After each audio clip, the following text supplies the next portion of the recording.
bangkay sa isa mong anak, Jesus Nazareno, Montenegro. Laban sa mga nangangailangan, sinungaling kumanta pagkat nandito na ang ating agapan. Sino mang nangangailangan sa magaling tutulungan, tawagin lang ang ating agapan. Laban sa mga ganit at sinungaling kumanta pagkat nandito na ang ating agapan.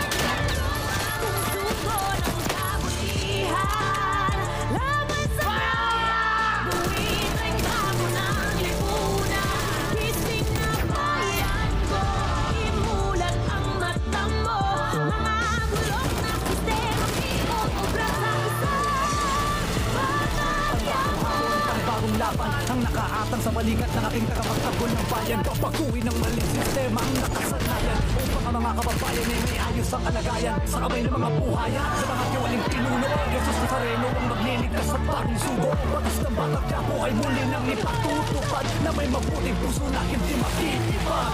Kaya hanggang ngayon damang-dama pa rin ang gutom ng mamamayang nagmamakaawa sa puting ulo, ngunit di madinig-dinig parang mga walang tenga. Ngunit ang lakas magkatunog kapag usapang pera. Mga politiko burakot, naubod ng buraot, mga magagaling lang pag umabigang lumakot. Pag may sakuna na di mo alam kung saan lumalot, hahanapin at kakagilapin tong mga hayop. Ngunit ano mang hirap sa atin na nangyayari ay merong tagapagtanggol na tayong bayani, na maging patas ang hati ng bawat bungat ani, na ang tanging nagtanim ay tayo rin nakararami. Laman din ang bulsa natin ng kaban ng bayan, kung tunga ba o dagdag sa kanyang kayamanan. Bakang tandaan sa oras ng pangangailangan.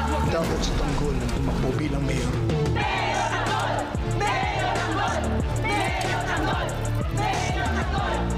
Bale Nazareno, nandito po ako ngayon sa inyong harapan. Humihingi ng gabay sa aking desisyon tumakbo bilang isang mayor. Ang ganda nga rin mo, tanggol.